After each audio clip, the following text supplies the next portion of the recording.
Good morning. Very good session yesterday. I do hope you made a few bob. Let's take a look through. Premier League, heading to the end of the season. I was a bit aggrieved that I didn't pass on to you Brentford. Having done my analysis of the goal scoring in the Premier League, they were up there or thereabouts, breaking in to the monopoly held by the usual top six. So with that in mind, there was possibility of goals yesterday. Dead rubbers throughout. Another 2-0 win for Leicester against the bottom three. Ipswich looked as if they would get an equaliser, but that's the joy of avoiding dead rubbers. Nottingham Forest needed that win and will temporarily, I think, be in the Champions League spots. Or will they? No, they won't, because everyone else is pressuring the wins as well.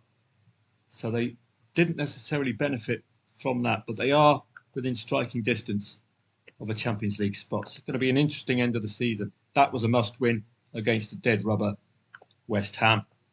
In Italian Serie A, this was on a little bit too late for me, but any standout here, I can't see off the top of my head. Inter were always going to be vulnerable today. They've got that Champions League final in the back of their mind. A couple of red cards, notable.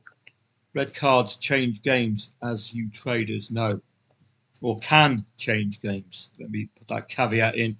Very early goal, and that pretty much, that 1-1 with João Felix scoring. That could have been your angle in the second half. Lay that draw second half. The team with 11 players scores. Draw odds rise markedly, and off we go. So a nice, simple angle there yesterday. Bit too late for me, those ones. Pity, because I was on a good bit of form, giving you a lot of profitable plays yesterday. So we'll work our way down. It's just getting a bit fiddly. So Italy, much of a muchness. Fiorentina and Bologna again. Just check the red card. Was it the catalyst in this match? Why am I repeating myself? I don't know. Must have a glitch. 88th minute, red card. Everything was done prior to that. So that red card was not impactful. You might, if you want to save yourself time, just do red card matches. Focus on those. You might get some in. Kilmarnock, for example, conceded against 10 men. And if you lay the draw there, it would flatline.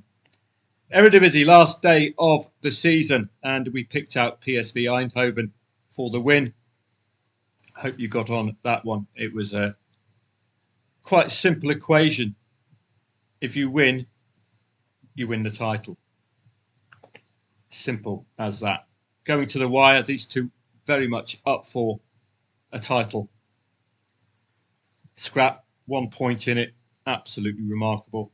They were drawing at 1 point, PSV, and we got involved. Elsewhere, not much else really to report. Heerenveen against Feyenoord. Excellent result for Heerenveen. Did take on that 2-0 lead. It wasn't without any great confidence, because Feyenoord got F all to play for. So, but Heerenveen have been picking up the W's, but this changes the complexion of their season. I think European football for that win for Heerenveen, at last coming good at the right time. Boom, by 2 points. So that win was absolutely crucial.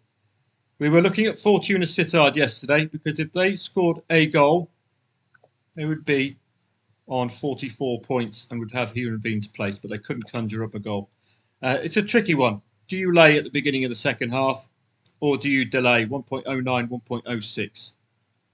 Because if you do delay, you keep your liability to about £3 or £4, and you can potentially win 53. Far better, isn't it? But it's a tricky one to call, because some of these draws have ended early in the second half, particularly at this stage of the season.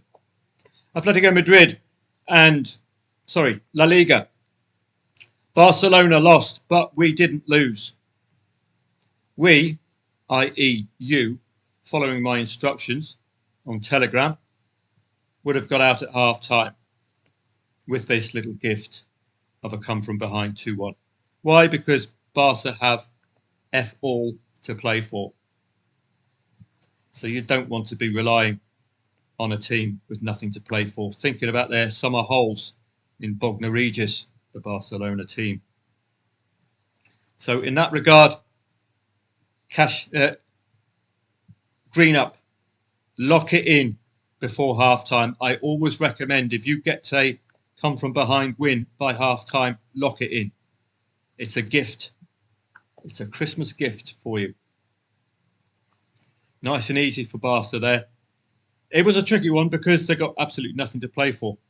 Laying the draw here, Celta Vigo and Rayo Vallecano. So sounding a bit like Bonnie Tyler at the moment. 1-2, had to lay that draw. Did you lay it before half-time? Because this is your archetypal must take points off your nearest rival. There's another match remaining, so the squabble will continue into the final day, but it was the correct result as far as Rayo Vallecano is concerned, because they've closed the gap to 1 point now with Celta Vigo. Upgrade to the Europa League. That's the importance of that win for Rayo Vallecano. I call this moving day. They're setting themselves up nicely for the last day of the season, an assault on the Europa League. So that draw was always going to be vulnerable. I did expect, to be honest, Celta Vigo to put up a bit more of a fight. They've been scoring 3-4 plus goals regularly this season. Elsewhere, let's have a look through. Mallorca didn't get the win they needed. Osasuna did. Real Madrid, obvious if you trusted them. Red card helped massively, of course. Vital win for Atletico Bilbao. Vital win for Alaves. So let's have a look at the setup for the last match of the season. It's brewing up nicely. All of the top six business has been done. That's why the focus now is going to be focusing on Celta Vigo, Rayo Vallecano, Osasuna for that European place. Only 3 teams you need to worry about there. And at the bottom, Leganes and Espanyol are the 2 teams to focus on there. Everything on 40, you see the crucial importance of 40. It's getting you out of striking distance. Sevilla, even side perennial top 5, now the perennial bottom 5. But you can see it's between Leganes and Espanyol. Can you imagine that win? Look at the importance of that win for Leganes. Crucial to line them up nicely for a tilt at survival last match of the season. Let's have a look. Anything else? Well, Eldenza were the only side to focus on yesterday. They did come from behind if you fancied that one. And in Sweden, I did point this out to you in the live stream, but I didn't follow it up or remind you. I spelt this out absolutely crystal clear to you. If Osters score first, take them on with insurance. If Osters score first, take them on with insurance. Even though their opponents have a player called Wangberg, still not enough to get the win. Why do we take on Oster 1-0 up? Because prior to that 1-0 win recently, they had 6 consecutive matches without scoring. Insurance, that's perfectly what insurance is for. A team like this, don't expect a second goal. And old Diabetes getting the win, getting the equaliser there. Good old Diabetes. Hope he had a couple of chocolate bars to celebrate. So 1-1. Oster, they don't have to be Manchester City. They don't have to be Real Madrid to be a profitable trading side. They just have to be readable. And Oster are very readable indeed. Stick them in your notebook, particularly if they're going to be scoring first all the time. So fantastic stuff. I enjoyed yesterday. Made you some good calls. Hopefully made you some good profits yesterday. I'm sure there were some others in the bag from other leagues, but I can't remember off the top of my head. But very good session yesterday. Let's have a look on to today. Brighton against Liverpool. Dead Rubbers City. I've done the research for members, but you're flirting with disaster playing Dead Rubbers. Up to you completely if you want to have a go. I would suspect Liverpool will be going for glory to the death. Just keep that psychological dominance over the league by continuing to win. Irish Premier Division today, Shelbourne against the Drogs and Shamrock Rovers against St Pat's. 2 odds on favourites at home. Shamrock are up at the top. You can see there. Only lost 3 matches this season. Playing the Drogs today. Drogs are 5th. The market's suggesting a little bit competitive from the away sides today. Shamrock Rovers are playing 4th place St Pat's, so that's going to be more competitive. Only 4 points in it. It would benefit St Pat's hugely to get a win today. That will take them to 28 points. Take points off Shamrock Rovers. Make sure they stay within striking distance. So an interesting couple of matches there. Israeli Liga, Al Hapoel Beersheva, all hail to the Ale. Always worth following. Maccabi Tel Aviv, ditto. Salernitana and Frosinone might be postponed. So we don't know about that. Cordoba and Mirandes. Where are these 2 in the league? That's the first question that needs answering. Cordoba and Mirandes. Cordoba are 10th and they can't trouble the judge for promotion. And who are they playing? Mirandes. Oh, the Mirandes up here. 4th. Can trouble the potential automatic promotion spots. 68 plus 3 is 71. Goal difference is only 3. So that, if you're up at 7:30 this evening, that's going to be one for the notebook. Take on that late draw. In the Allsvenskan, I've done the research for members of footballtradingprofits.com. I'm not going to share that with you free viewers.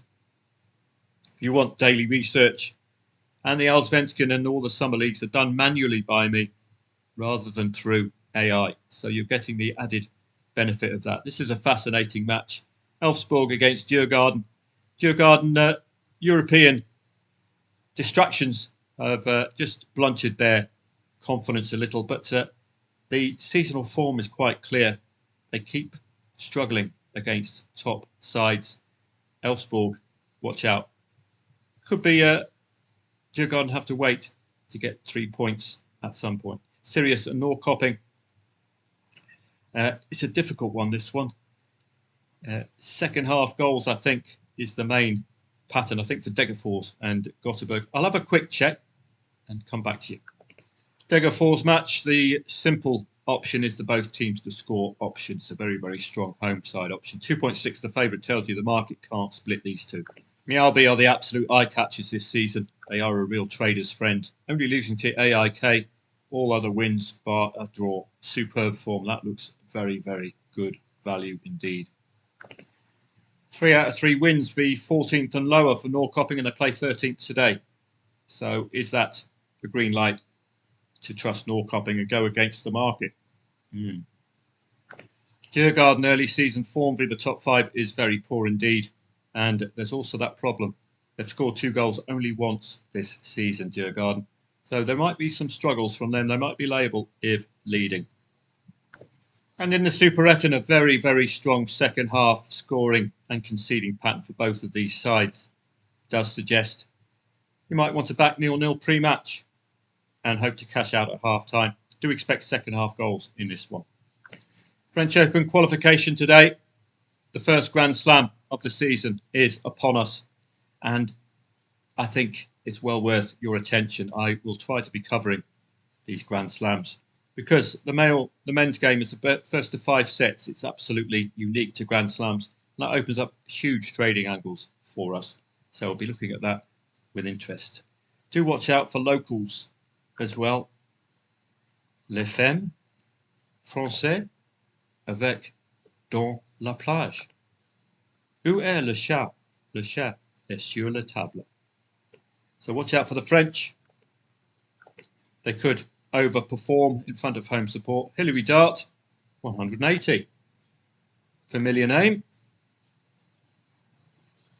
And there'll be a few other familiar names as well, trying to get through. Petra Martic, for example, playing a French lady. Could be a tough encounter for her. 1.62 suggests as much as well. In the mains game, Old Foggy He's great on clay. Fabio Fognini,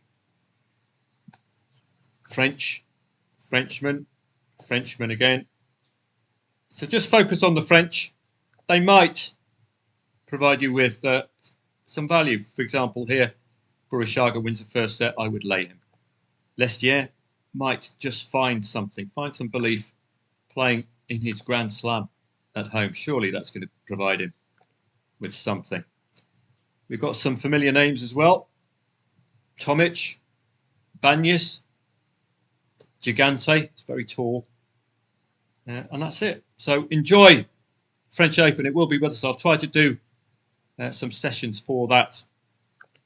And those of you following Ether, it's gone down 4%. Oh dear.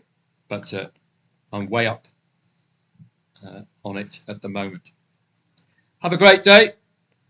It's my day off today, a Monday, but it's a very good coupon, and I hope you will profit from it. I'll see you all again tomorrow. And if I am up and about, I will certainly follow the matches for you, but I'm not obligated to on a day off. I gave you a lot of hours yesterday, 5 or 6 hours, and some great profitable trades. Have a great Monday, and I'll see you again tomorrow.